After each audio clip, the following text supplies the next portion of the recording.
Face à cette dérive, le Parlement a abdiqué de sa mission constitutionnelle de contre-pouvoir.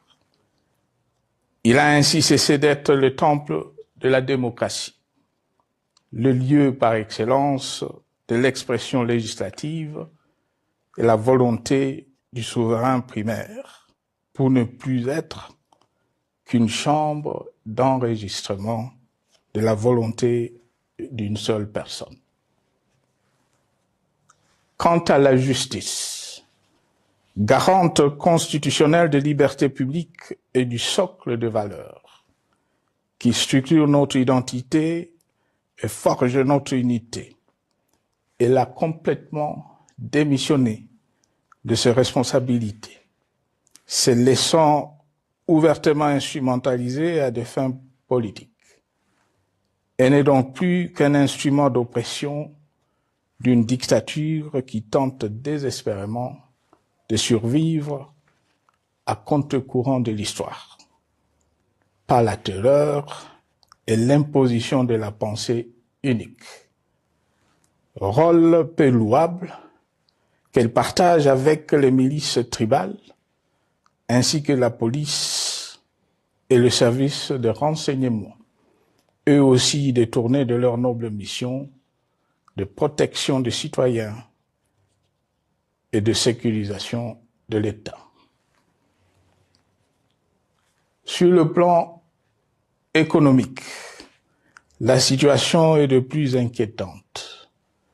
Malgré l'augmentation des recettes publiques, essentiellement due à l'arrivée à maturité de toutes les réformes courageusement votées de 2002 à 2018, notamment le nouveau code minier, forestier, des hydrocarbures, des assurances et de la sous-traitance, et un niveau d'aide financière accrue de la part des institutions de Bretton Woods.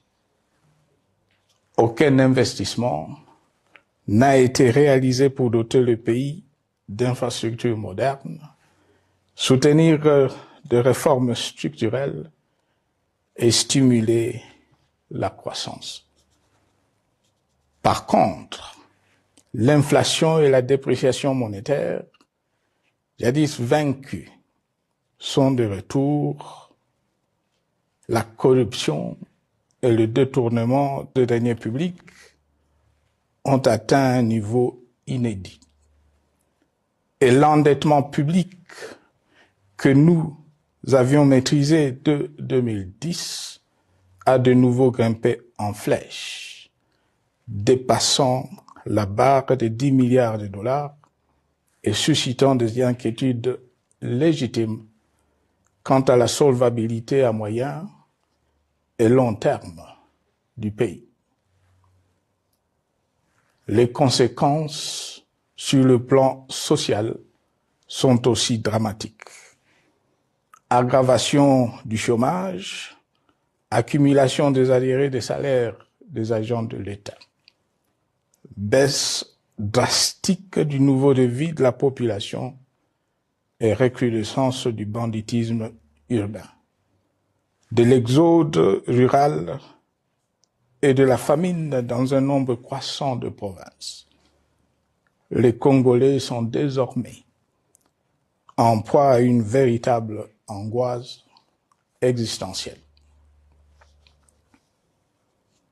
Parmi les victimes résignées de ce gâchis se trouve en bonne place notre jeunesse, qui a été pourtant de tout le combat démocratique et qui a beaucoup cru aux vertus de l'alternance pacifique. Aujourd'hui, sans repère ni perspective sérieuse du lendemain, elles se sont abandonnées, laissées à la merci des entrepreneurs de conflits et de vendeurs d'illusions de tous bords. Rien de ce qui lui a été promis depuis 6 ans n'a été réalisé.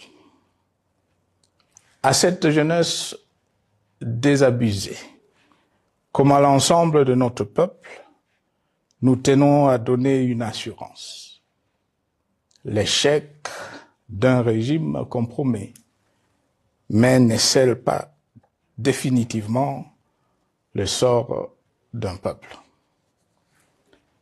Mes chers compatriotes, s'agissant de la situation sécuritaire, dans les grandes agglomérations comme dans nos campagnes, elle est partout plus que préoccupante.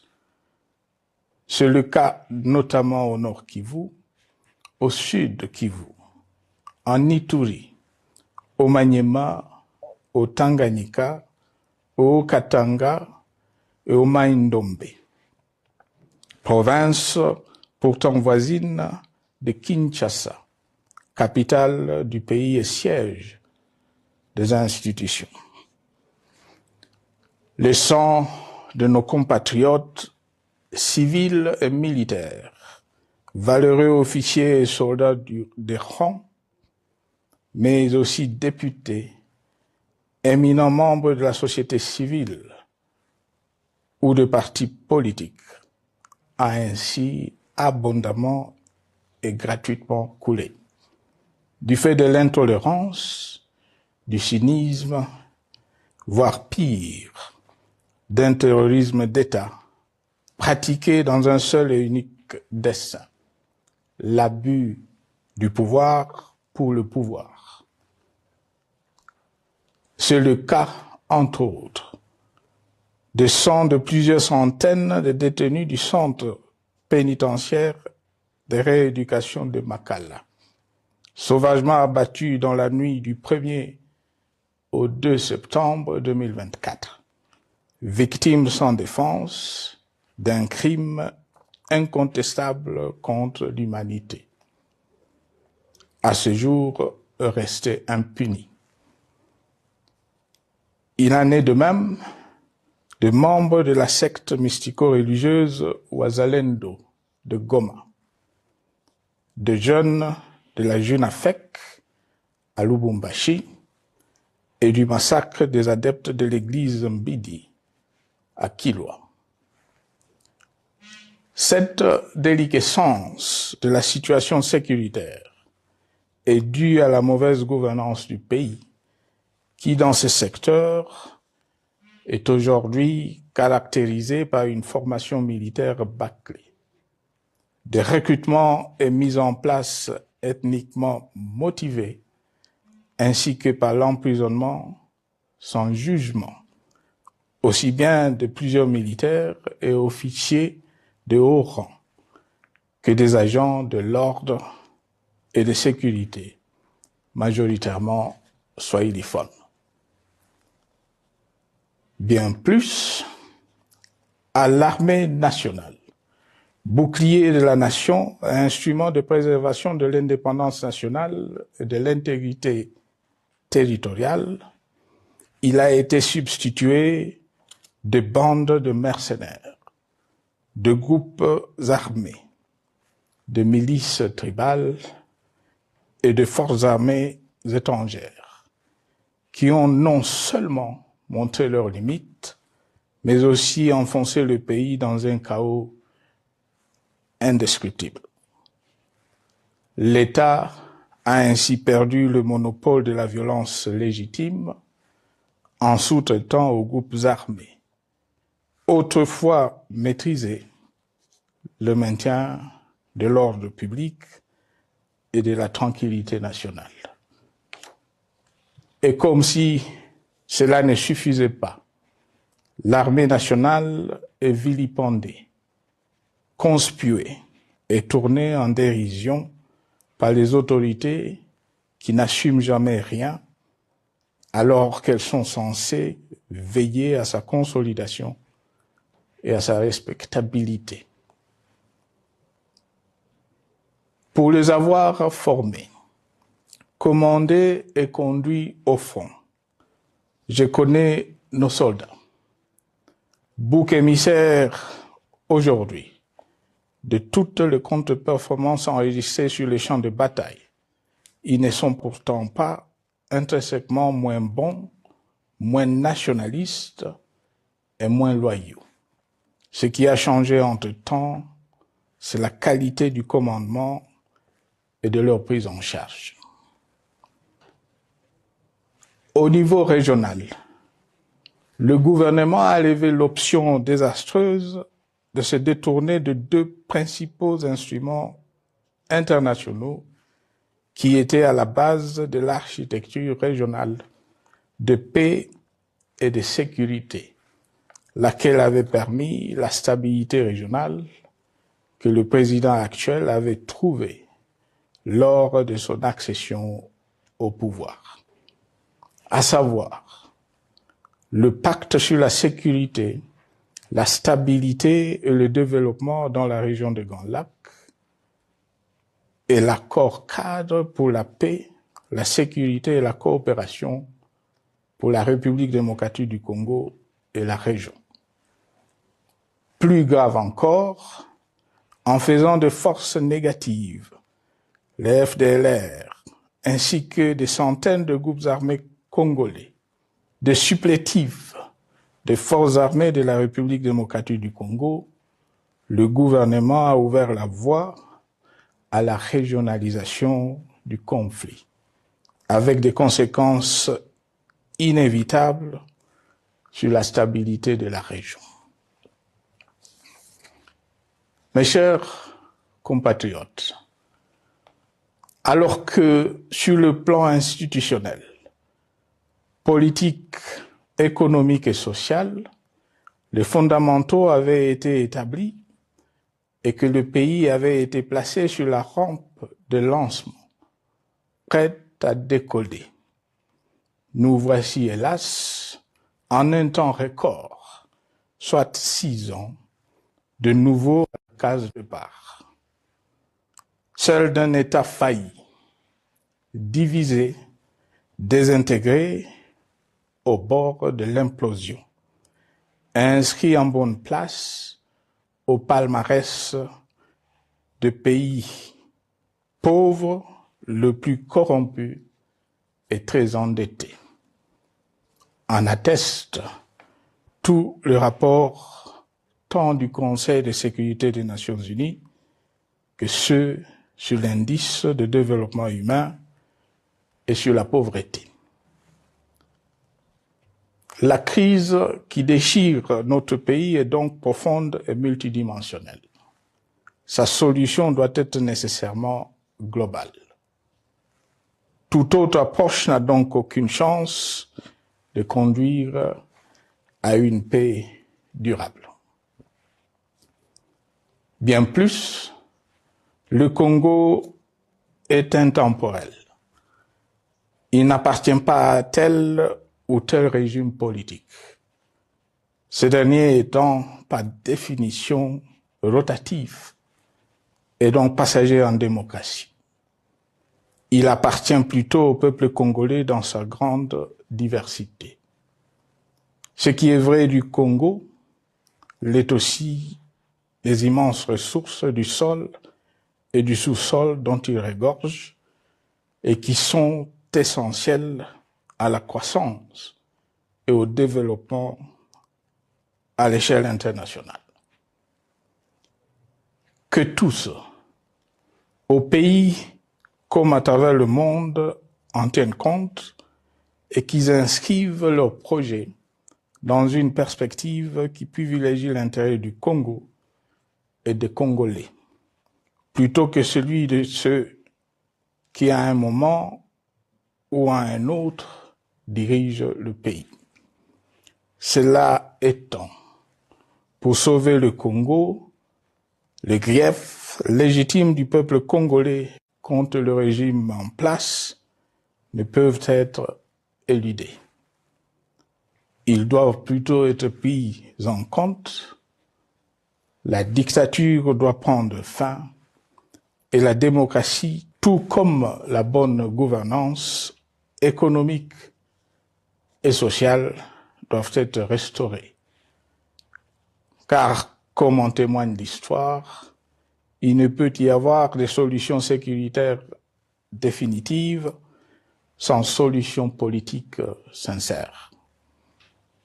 Sinon, il y aura de nouvelles vagues de convulsions politiques, de troubles à la paix, d'insécurité, d'instabilité institutionnelle, de conflits armés et de guerres civiles. Perspective qu'en toute responsabilité, nous, Congolais, ne pouvons plus nous permettre. Il est dès lors vital que les multiples initiatives de recherche de la paix, Luanda, Nairobi, EAC SADC, l'Union africaine, Doha et Washington, que nous accueillons favorablement, les considérant comme autant de signes de compassion et de solidarité à notre peuple, soient conscientes de cette exigence. Qu'elles accordent aux Congolais à la fois maîtres de leur destin et premières victimes de cette crise la place centrale qui leur revient de droit, aussi bien dans le diagnostic du mal dont souffre le pays que dans la prescription du traitement dont il a besoin pour en guérir définitivement. Il convient de noter à ce sujet que le gouvernement de Kinshasa s'est enfin résolu à se mettre autour d'une même table avec l'AFC M23 depuis plusieurs semaines à Doha, même si, bizarrement, il continue à considérer comme un crime le fait que les autres Congolais se parlent entre eux. C'est le lieu pour moi de saluer la démarche des évêques de la CENCO et de l'ECC, qui a le mérite de n'exclure du débat aucun sujet, ni aucun de nos compatriotes. Sans être parfaite, cette initiative conjointe des Églises mérite le soutien et, si nécessaire, des enrichissements de la part de notre peuple. Mes chers compatriotes, une fois n'étant pas coutume, il convient de dénoncer la falsification de l'histoire par ceux dont le jeu pervers dans l'opposition naguère, comme aujourd'hui au pouvoir, a consisté et consiste encore à calomnier, à diffamer, à diaboliser et à diviser pour gagner et régner, à se défausser sur les autres pour justifier leur contre-performance, quelles qu'en soient les conséquences sur la cohésion nationale ou en termes de vies humaines injustement brisées ou perdues. Une preuve, s'il en fallait encore, vient de nous en être donnée une fois de plus.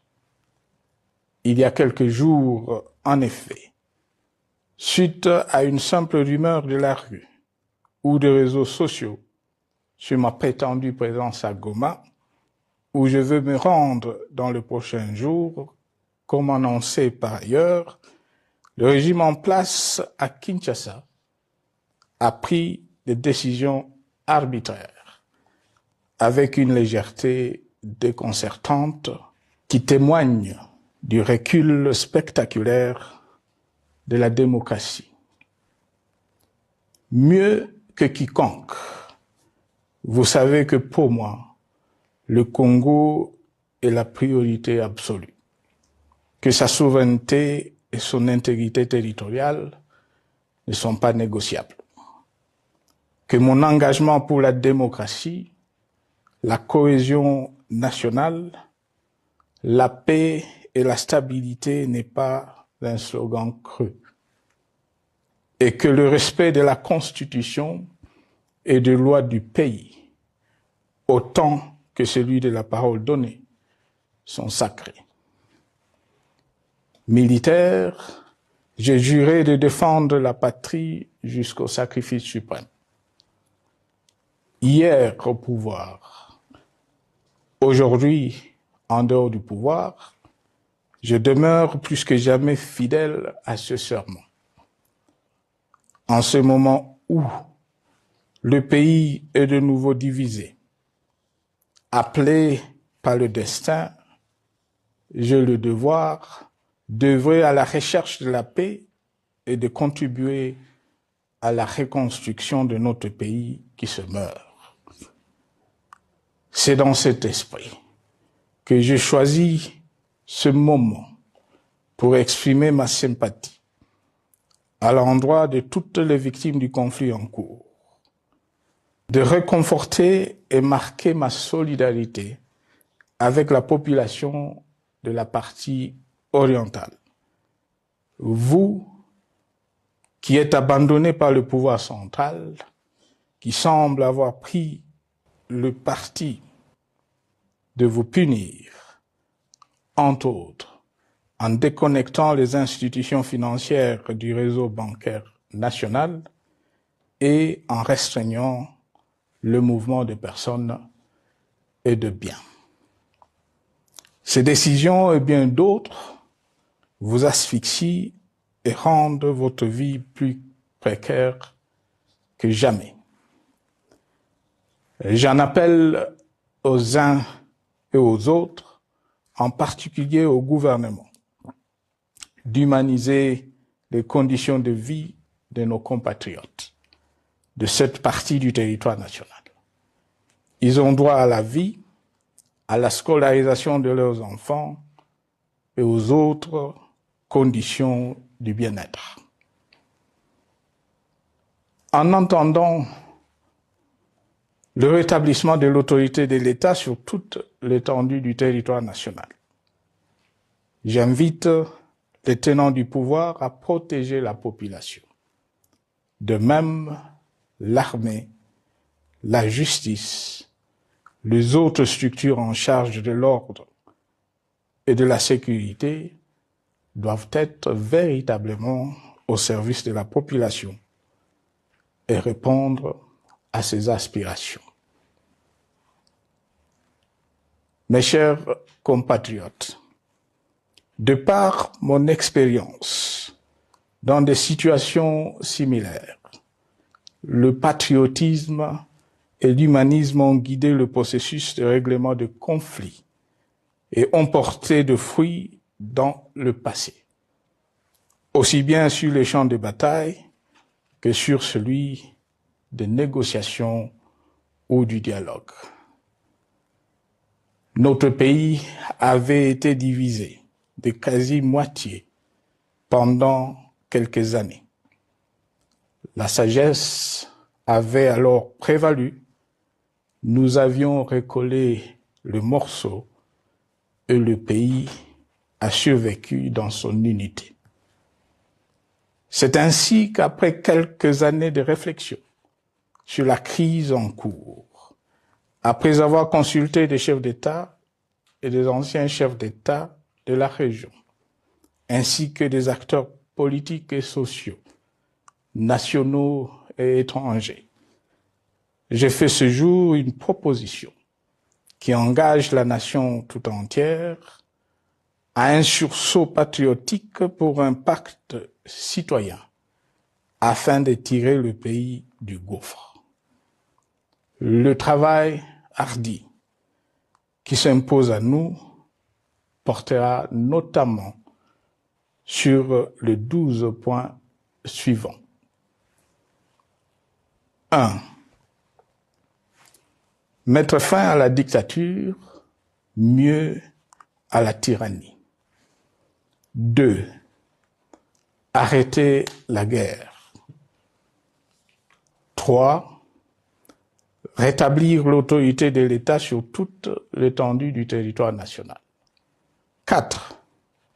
Restaurer la démocratie en revenant aux fondamentaux d'un véritable État de droit. 5. Rétablir les libertés fondamentales. 6. réconcilier le Congolais et reconstruire la cohésion nationale. 7. Relancer le développement du pays par la mise en place d'une bonne gouvernance économique, une gestion administrative et financière orthodoxe et une répartition équitable des ressources nationales. 8. Relancer le dialogue sincère et permanent avec tous les pays voisins en vue de l'instauration de la paix et du développement durable dans la région. 9. Rétablir la crédibilité du pays auprès de partenaires au niveau tant régional, continental qu'international. 10. Neutraliser tous les groupes armés nationaux et étrangers et rapatrier ces derniers dans leur pays d'origine. 11. Mettre définitivement fin au recours et à l'utilisation des mercenaires, conformément à la Convention de l'Union africaine sur l'élimination du mercenariat en Afrique du 3 juillet 1977 et à la résolution des Nations Unies du 4 décembre 1989 portant sur la Convention internationale contre le recrutement, l'utilisation, le financement et l'instruction de mercenaires et rapatrier sans condition ceux qui sont déjà déployés sur le sol congolais. 12. Ordonner le retrait sans délai de toutes les troupes étrangères du territoire national. À ce sujet, je salue la décision sage des pays de la SADC de retirer les troupes de la SAMI DRC de notre pays.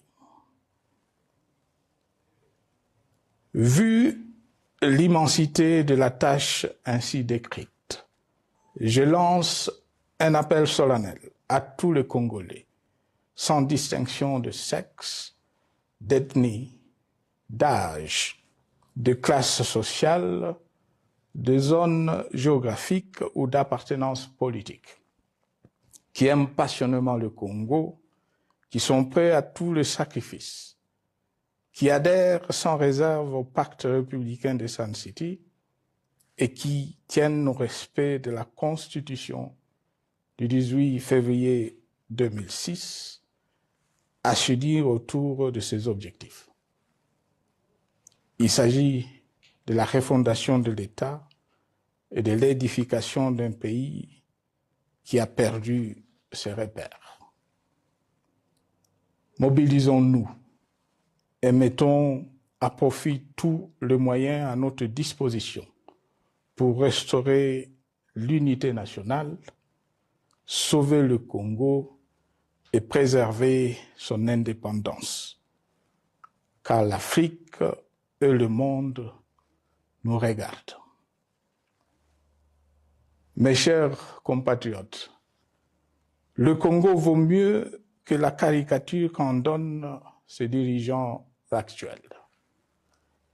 Le Congo mérite mieux que cette politique extérieure faite de jérémiades et de mendicité. J'ai donc la ferme conviction que le peuple congolais est capable, aujourd'hui comme en 1960, de vaincre le démon de la division, qu'il est capable aujourd'hui, comme au cours de la décennie 90, de vaincre la tyrannie et la tentation du pouvoir absolu. Qu'il est capable aujourd'hui, comme en 2003, de prendre le dessus sur ce qui nous divise et de mettre fin à la violence armée qui oppose ses enfants. Pour y parvenir, Chacun doit jouer sa partition. Je m'engage à jouer la mienne. Que Dieu bénisse la République démocratique du Congo, qu'il bénisse individuellement chacun de vous. Je vous remercie.